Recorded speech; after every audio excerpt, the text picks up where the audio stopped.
Tonight's reading is Matthew 2, verses 13 to 15. When we had gone, an angel of the Lord appeared to Joseph in a dream. "Get up," he said. "Take the child and his mother and escape to Egypt. Stay there until I tell you, for Herod is going to search for the child to kill him." So he got up, took the child and his mother during the night, and left for Egypt, where he stayed until the death of Herod.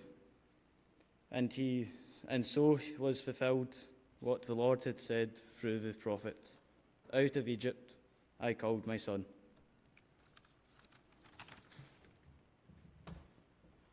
Thank you, Neil. Am I on? Thank you, Neil. And a very warm welcome to all of you. Thank you for staying on for our Paddington prayers. A short service. Well, my father said it would be short, but he's obviously not met me before. A short service of reflection expanding upon the theme of Paddington, the refugee bear from Peru that we're using at this year's holiday club with the children. I'm Jenny and I'll be leading tonight's reflection alongside Neil. Do we have any children here today with a craft that we made this morning to show? Do you have one of the crafts handy? Can you grab it? Every day the crafts reflect something that Paddington has done in his adventures, and today I think they were making marmalade, is that right? Because bears apparently like marmalade, or were sponsored by some marmalade company, who knows? Come on up, it's Lexi, isn't it? Yes, Lexi, come and show us what we were making today. Brilliant, hold it up high, show. Isn't that wonderful? So, how many pots of marmalade were filled today? Do we know? 50 pots of marmalade. So well done to the children. Thank you, Lexi. Now I'd like to ask Gracie to come and read an edited version of a poem called Home, written by Warson Shire, who is a refugee from Somalia, not Peru. Edited because this is an all-age service. I'd urge the adults in the room to seek out the unedited version. Gracie.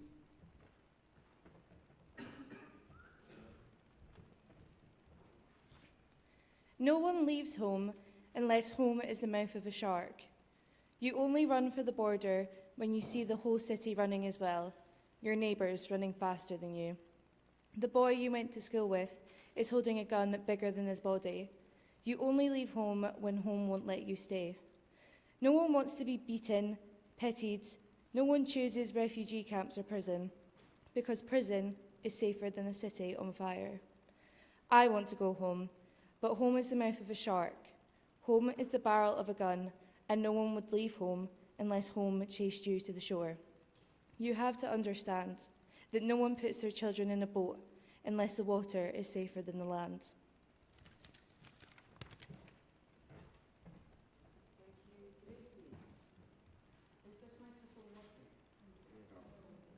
It's not. It is? Right, I'll stand here anyway. You may have guessed by now that Neil and I have given the theme of refugees for this evening's reflection. But as it's also quiz night, we thought we'd continue the fun with a quiz of our own. It also gives Tom a rare chance to take part in a quiz instead of putting it together. And we get to see how smart he really is. Your teams are your tables. We won't need a scoreboard or team names. Please just keep a note of your own score and we'll tally it up later. I will trust you. Round one is about refugees in the UK. Could we have question one? Question one, which Prime Minister put the Refugee Convention into law in the UK? Clement Attlee, Harold Macmillan, Winston Churchill, or, shudder to think, Margaret Thatcher?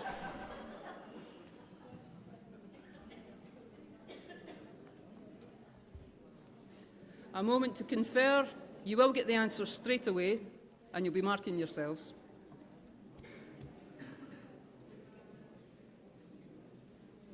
Okay, can we have the answer, please?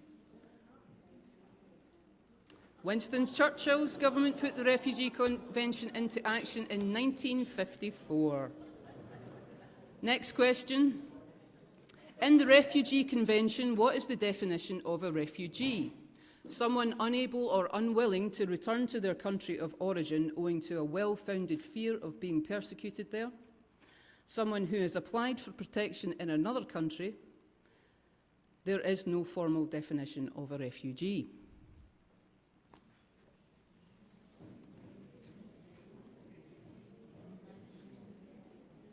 Okay, I hope you're marking down your answers and keeping your own scores. Can we have the answer, please? A. That is the formal definition of a refugee in the 1951 Refugee Convention. Question 3. Where can you claim asylum in the UK? Only after physically arriving on UK soil, on UK soil or at a UK embassy, on UK soil, at a UK embassy or an international airport, from France or any other EU country.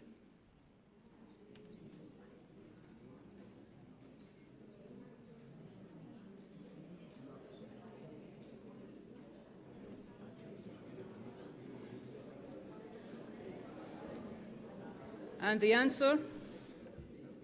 A. People can only apply for asylum once they are physically in the UK. Question 4. What prevents people seeking asylum from using government refugee schemes to come to the UK?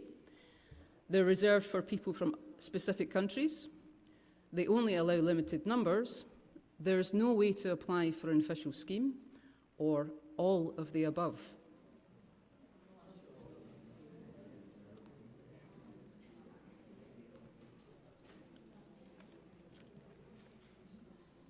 And the answer, please, Chris? It's all of the above.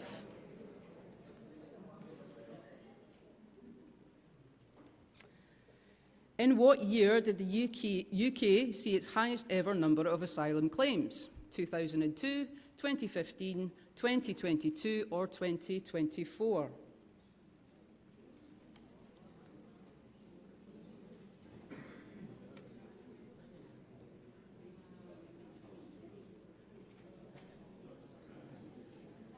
And the answer, please, Chris? 2002. And given all the hoo-ha you get in the news, it's a wonder that this number peaked over 20 years ago. Next question. People who originally come to the UK to seek asylum make up what percentage of Britain's population? 0.6%, 1.3%, 2.1% or 3.5%?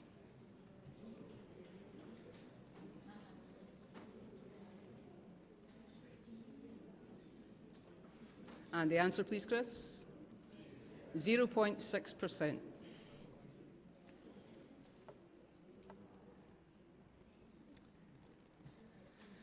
The Bible is full of stories about refugees.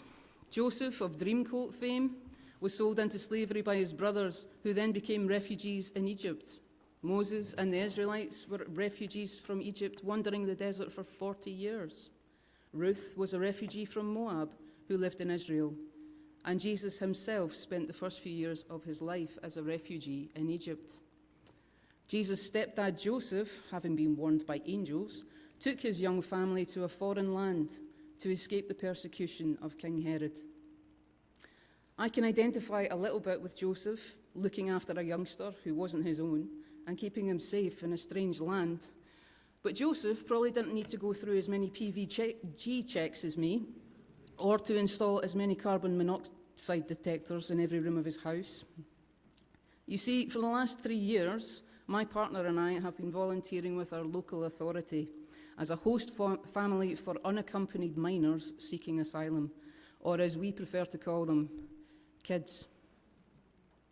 It may surprise you to learn that 40% of the world's displaced people are under the age of 18, an estimated 34 million children. Here you can see our first lad, Kamran,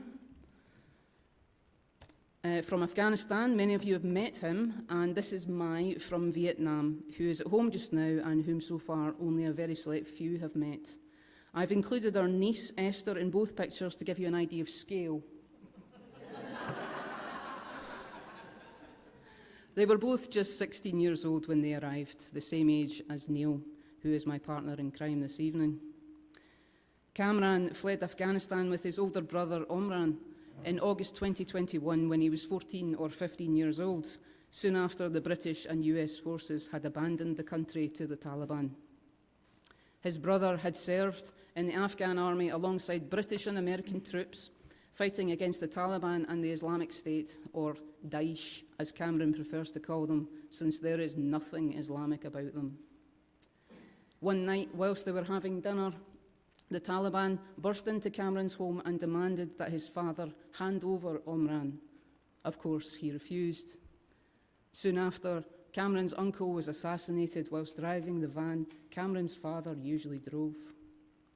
Cameron and Omran were packed onto a bus bound for Pakistan. From there, they journeyed to Iran, where they were separated. Cameron had collapsed in the snow whilst trying to cross the border into Turkey and spent 2 weeks in a coma in a Turkish hospital and the next 4 months recovering from having toes amputated due to frostbite. Funnily enough, he's not a fan of Scottish winters. Omran was sent to a refugee camp in Iran, where he remains to this day. Unable to cross the border into Turkey and unable to return to Afghanistan, he is stateless.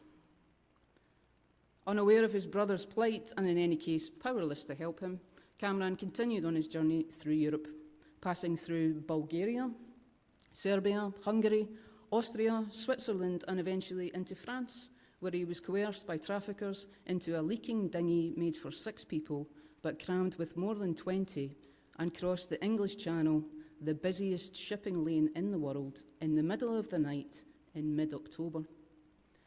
He was picked up by immigration and sent to a hotel in Perth to await processing, where he was identified as an unaccompanied child and taken into social services to live with us. Cameron's journey to the UK, 5,000 miles, give or take, took 14 months, and he lived with us for nearly 2 years. We did our best to help him learn English with a Scottish accent and taught him about all our weird Western ways. Yes, dogs do live inside. Chips can indeed be a meal.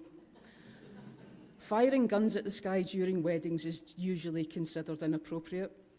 And women are allowed to drive, but children aren't. No, not even the boys. And he taught us too that Mr. Bean is a global phenomenon. In Afghanistan, he's known as Babuji, and it turns out he's big in Vietnam too. Rowan Atkinson must be laughing all the way to the bank.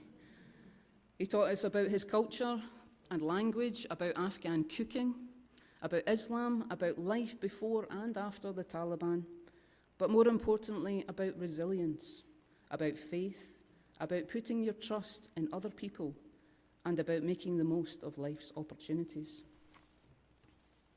Cameron now has his own wee flat, furnished by many of the folk in this room. He's been at college for 2 years and he works at a local restaurant. He has acquired a solicitor to help him persuade the Home Office that his brother should be given permission to join him in the UK. He wants to be an electrician or a chef, something useful, unlike the rest of our family. We still meet up with him about once a fortnight to check he's doing okay, and he joins us for family meals out, holidays and day trips, and I fix his internet in exchange for any heavy lifting that I need done. He's very much a precious and important member of our weird little family, and he always will be. He had hoped to join us this evening, but he's working, because I suppose somebody has to. I wish I could tell you my story, but unfortunately it forms part of an ongoing police investigation into kidnapping, human trafficking and domestic slavery. Yes, in this country. And whatever horrors you may now be imagining, you are correct. So back to Cameron, that scared, lost wee boy who arrived on a dinghy and couldn't speak a word of English is now a confident, caring, compassionate and funny young man who is eager to build a life in and to contribute to Scotland. So why did Cameron come here instead of staying in the first safe country he got to? Well, for a start, he didn't have to. The 1951 Refugee Convention does not require anyone to apply for asylum in the first safe country they reach, but most people do anyway. Around 73% go to the country just next door. Cameron pressed on because he didn't grow up with Bulgarian or Austrian or even Iranian troops patrolling his village every day or fighting the Taliban alongside his big brother. Those soldiers had Union Jacks on their uniforms. He came over here because we were over there for 20 years and for Cameron's whole life. And we did promise to help those Afghans who had helped us. It's not Cameron's fault that the UK government neglected to provide a safe and legal way for him to get here. So on with our quiz. The following questions are adapted from real Immigration Home Office interview questions, but reversed. And to go easy on you, we've made them multiple choice. So you'll need to imagine that you've escaped the UK and you are claiming asylum somewhere else. But these questions are real and are asked to refugees arriving on UK soil. Question 7. Which of the following would you see on the back of an English £5 note? Winston Churchill in front of the Houses of Parliament with the words, "I have nothing to offer but blood, toil, tears and sweat." Charles Darwin next to a hummingbird, a mirror and a ship with his signature and 1809 to 1882 underneath. Winston Churchill in front of the Houses of Parliament with the words, "We will fight them on the beaches." Have a think.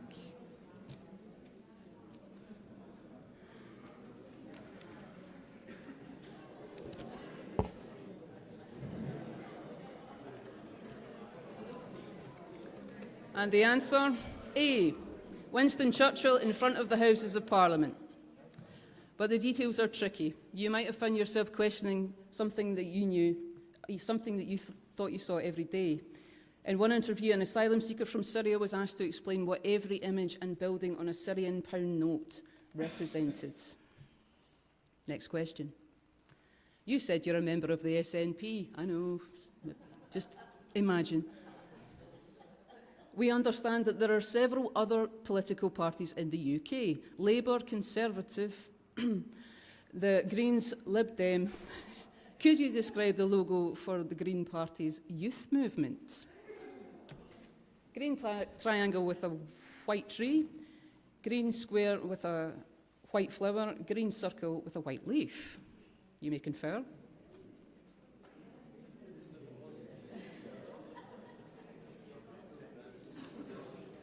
And the answer, please, Chris? It's a green circle with a white leaf. But why was I asking you about the Green Party when you said you're a member of the SNP?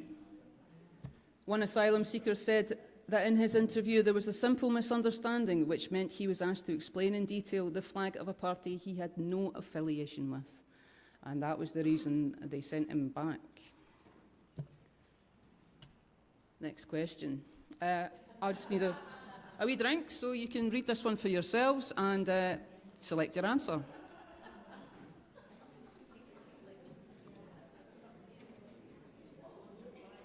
All right, you all speak Gaelic, don't you?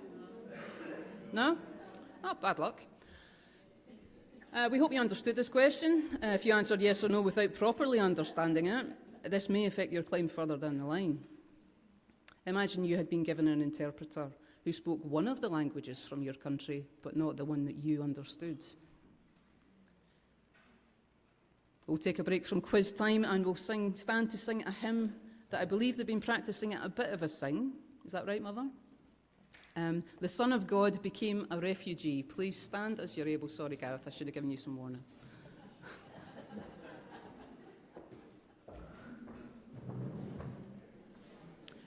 If it helps, it's to the tune of Danny Boy. Yep.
This picture was taken the day Cameron received his asylum decision from the Home Office, which of course was approved. His interview only took a matter of minutes. And I've never seen anyone so happy or proud to be given a Union flag outside of an Orange Walk. He loves the UK more than I do. So how do I feel when I hear the rhetoric spouted by politicians, including the Prime Minister of this nation and the President of that other one, and right-wing media, that illegal immigrants are flooding the country? They've ruined their countries and now they want to ruin ours. Stop the boats. We can't get NHS appointments because of them. It's all fighting-age men and other lies. How do I feel when I see hateful, racist and xenophobic posts on social media shared thousands of times, even by folk I know? How did I feel when the riots broke out last summer, when mosques were set on fire? We saw this on the news. I feel weary. There are so many people working so hard to help asylum seekers find a place in the UK and to integrate into our communities. But it only takes one match to burn 1,000 trees, and it only takes one social media post to undo years of work. I feel angry. There's no such thing as an illegal immigrant. A person cannot be illegal. They can be undocumented and they can be seeking asylum, but they cannot be illegal. And I beg you, reject the term. These people are asylum seekers who are fleeing war, famine, persecution, climate disaster. If their asylum is granted, then they become refugees. If it is declined, then they are deported to their country of origin. None of them are illegal. All of them are human. All of them are desperate. Asylum seekers are not the reason you can't get a dental appointment. That's down to chronic underfunding of the NHS by successive governments for decades. It's not all men, fighting age or otherwise, but the photos they choose to publish are all young men. Women and children don't suit their narrative. Weird though, in this day and age, we're still led to think that young men shouldn't be allowed to seek help or safety. What kind of message is that sending to boys? If war were to break out in this country, would you want your own sons and brothers lining up to be cannon fodder or on the next boat to France? But there are more men than women, I'll concede that point, so let's take a moment to consider why. Imagine you are a parent in a country facing famine, and you have the chance to send one family member, your teenage son or your teenage daughter, to a faraway foreign land to brave all the dangers that they might encounter en route, to fight off robbers and traffickers, and worse, to spend months on the road with strangers, sleeping on the streets at the mercy of whoever happens to walk by, to survive, to make it at all, and to find work and send money home. You don't want to send either, but your whole family, including them, will starve if you don't do something. So be honest with yourself. Who are you sending? And if flooding the country means making up less than 0.6% of the population, then someone should warn Spain, where more than 1% of the population are British immigrants. The UK isn't even in the top 20 when it comes to taking in asylum seekers. We're utterly dwarfed by Germany, Turkey, and believe it or not, it's Iran who take the #1 spot. I feel anxious. I worry about our lad and the other refugee kids we know who don't really understand what racism is or why people might be angry about them or at them. Have they not already been through enough? I worry that the far right is winning more support by the day. I worry that our compassion as a nation and even as individuals is running out.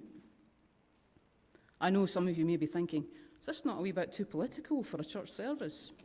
Can we not just keep these things separate? No, and I make no apology for that.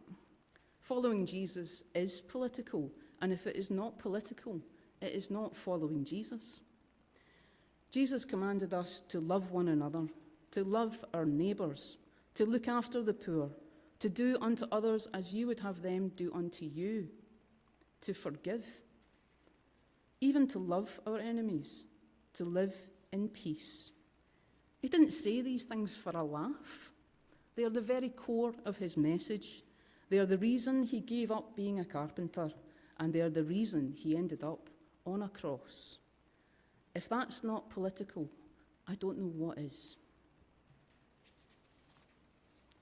Jesus told the story of the Good Samaritan. The last person anyone expected to help turned out to be the good neighbour.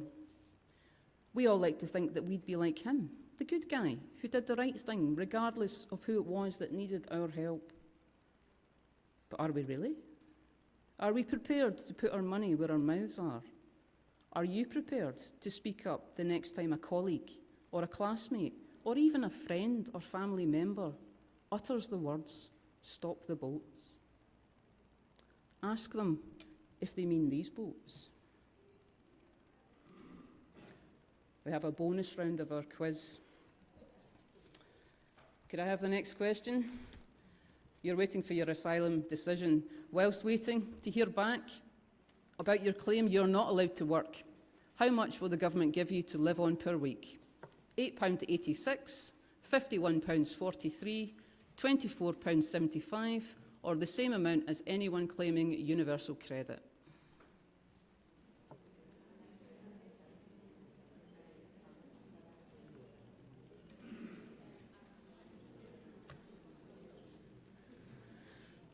And the answer? £8.86.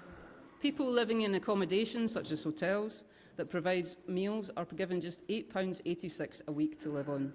Meanwhile, members of the House of Lords could claim £361 a day in expenses.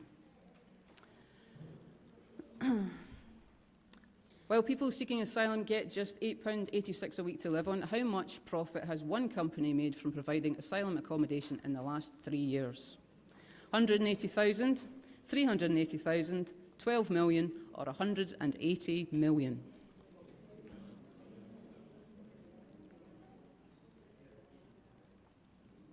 And the answer, please, Chris? 180 million of pure profit. The enormous profits belong to Clear Springs Ready Homes, whose founder, Graham King, made the Sunday Times 2024 Rich List and has recently reached the status of billionaire. Cameron was granted refugee status for 5 years, after which he will need to apply for citizenship, reapply for asylum, or return to Afghanistan. Our final few questions are taken directly from the official UK citizenship test that every refugee has to pass to qualify for permanent residency in the UK. You can remain in your table teams, but if you're feeling confident, maybe you can try going solo on this round. It's what the refugees have to do. There are 9 questions and you need to get 8 correct answers to remain in the UK. Good luck.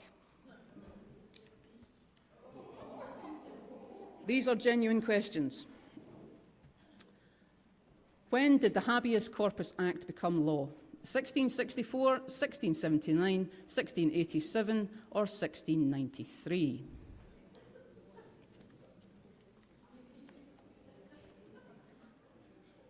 And the answer, please, Chris?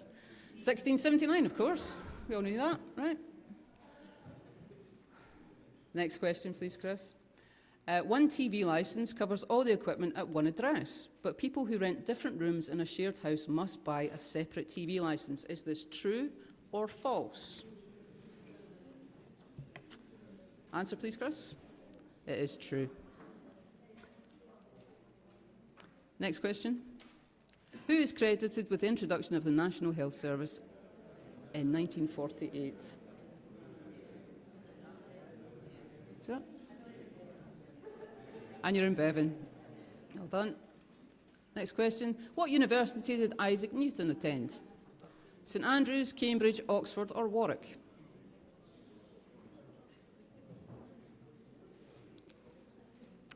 Cambridge.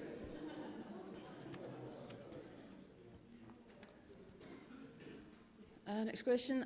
Is it illegal for shops and businesses to not accept the banknotes of Northern Ireland and Scotland? True or false? And this is contentious.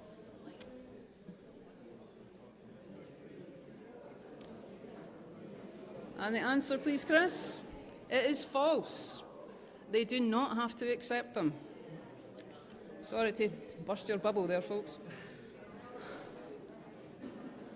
When was the Emancipation Act signed? It abolished slavery throughout the British Empire. 1837, 1807, 1833 or 1817?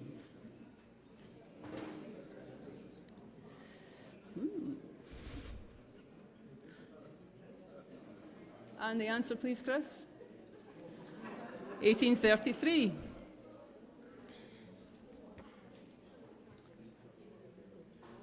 Question 18.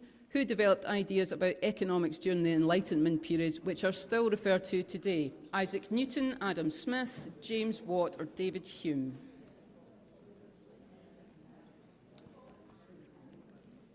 And the answer, please, Chris? Adam Smith. Of course, you all got that, sure. Who won 2 gold medals for running in the 2004 Olympics? Christopher Dean, Mo Farah, Kelly Holmes, or Ellen MacArthur?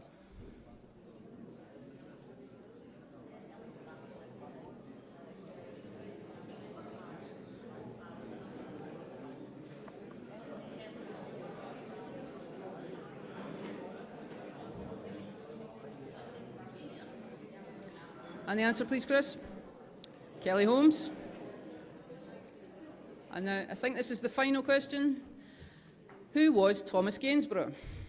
A portrait painter who often painted people in country or garden scenery, a landscape painter in a modern style, a sculptor best known for his bronze abstract sculptures, a painter of religious or literary themes in bright colours.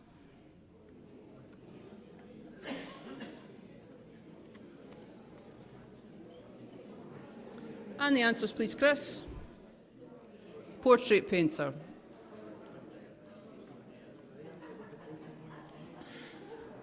Okay, you can add up your scores. That's the end of our quiz. Although, with that last round, can I get a show of hands? How many people are still remaining in the UK? Not many. Right, well, there's food for thought. Okay, so out of how many questions was that? 20. Who got 20? 19? 18? 17? 16? One over there, 16, but you live with me, so that doesn't count. 15? Table over there, 15?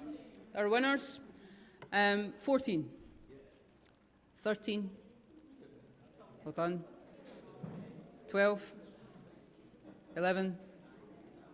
10? 9? 8? I'll stop now, it's getting embarrassing. Right, Esther, you've got the sweeties.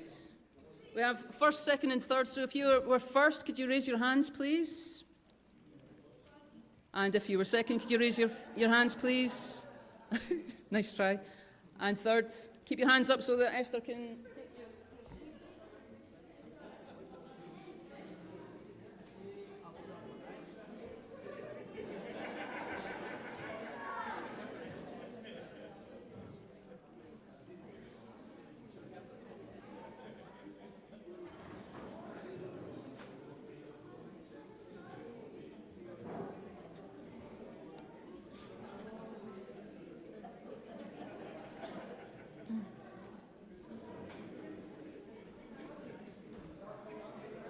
Yep.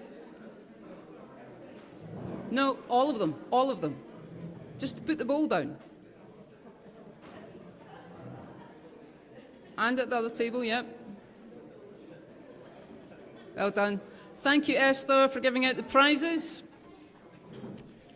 If you're confused, if you came first, second and third and a bowl of sweeties did not arrive at your table, could you please hold up the flag that has been sitting in the middle of your table?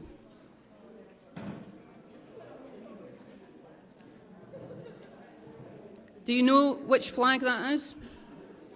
That is the flag of Afghanistan. Over there, we have the flag of Myanmar, and over there, that is the flag of South Sudan.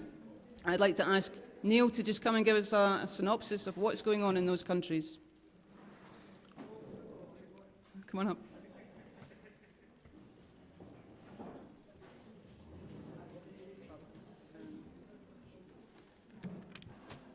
Start with Afghanistan.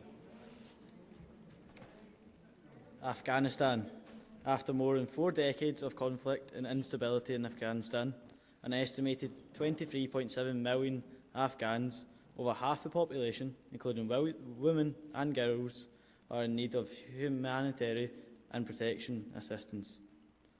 By the end of 2023, the number of Afghan refugees reported globally was 6.4 million, accounting for one of the largest protracted refugee situations in the world.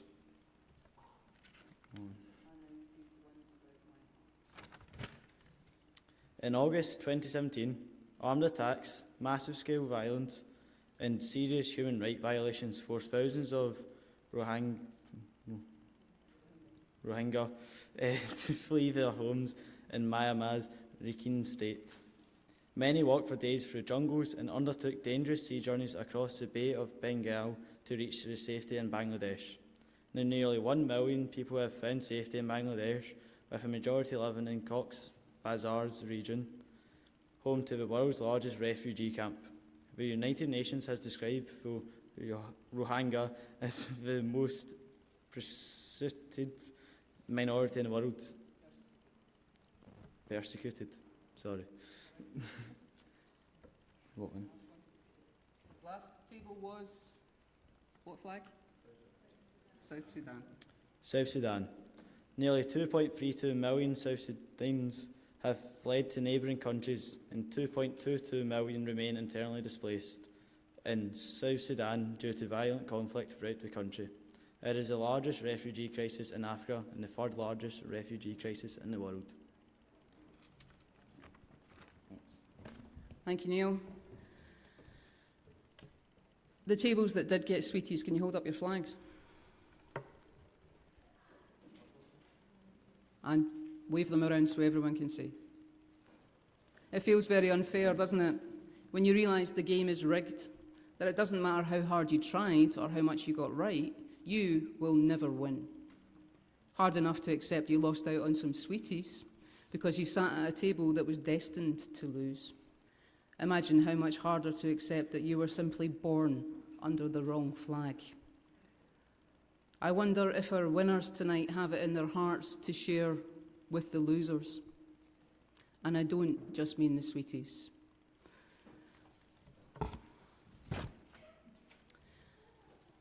Thank you to Niall for helping me this evening. Thank you to you all for joining us. I hope it's been giving you food for thought and continues to do so. I apologise for running over time. I'm afraid I always do because I cannot be shut up. But I hope you enjoyed it anyway, and I hope you learned something. Tea and coffee will be served in the hall. Please stand as you're able as we say the grace to one another. The grace of our Lord Jesus Christ, the love of God, and the fellowship of the Holy Spirit be with us all evermore. Amen.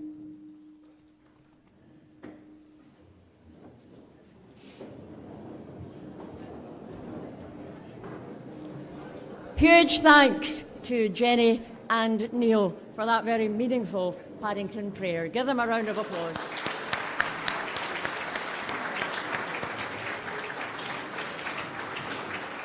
And enjoy your tea and all the home baking through there.